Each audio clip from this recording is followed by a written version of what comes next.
OPEC is an amazing card for the USSR in Twilight Struggle, one that can put the Soviets over the finish line. The American player has a lot to do to mitigate this one, and we'll take a look at it here now on Legendary Tactics.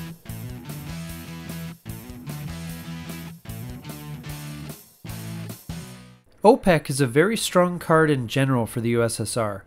It is dependent on the board situation, but if the Soviets have been doing what they should be doing, this card will be great either for victory points or for forcing the American to play around it. Let's take a closer look at it. First of all, the event. OPEC is a 3-op mid-war Soviet event card. If either player triggers the event, the USSR gains 1 victory point for each of the following countries that the Soviets control: Egypt, Iran, Libya, Saudi Arabia, Iraq, Gulf states, and Venezuela. The late war event North Sea oil cancels OPEC and renders it unplayable. For the Soviets, this card is essentially their own private scoring card for the region of the Middle East and Venezuela. Most times you will want to take this for the event, unless the event is only going to give you 2 victory points or less. You will likely want to spend some ops in the target countries in advance of this card turning up, or even when it is in hand.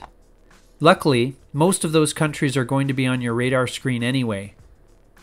The only exception is Gulf states, which is an expensive investment. Placing influence in Gulf states can make sense if you get OPEC in hand early enough that it is likely to score at least once more during the game. Otherwise, I wouldn't generally recommend it, especially as it signals a near-term play of the OPEC event which the US player may try to mitigate in advance by their play. If the victory point yield is not high enough, take the 3 operations points to do what you can to change that situation around. I see this card as something of a bellwether to show how well the Soviets are doing in general in the game, so if OPEC isn't worth much, make those operations points count.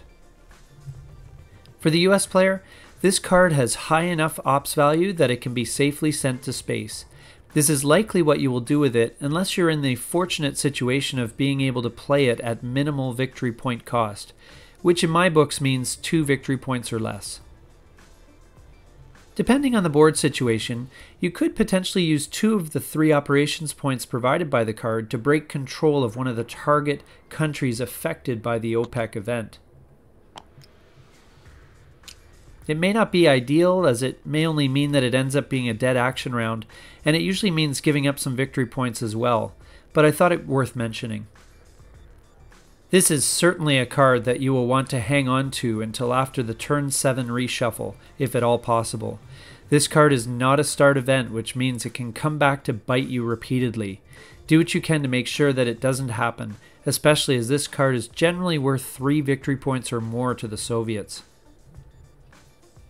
So for the USSR, see what you can do to boost the value of this card and make it more valuable for you and more unplayable for your American opponent.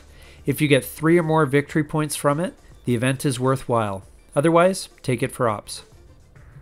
For the US player, this is very likely a card you will be sending to the space race. The victory point cost is just too great to play it for the operations points. This has been our summary of the OPEC card in Twilight Struggle. We hope you got some value out of it and found it interesting.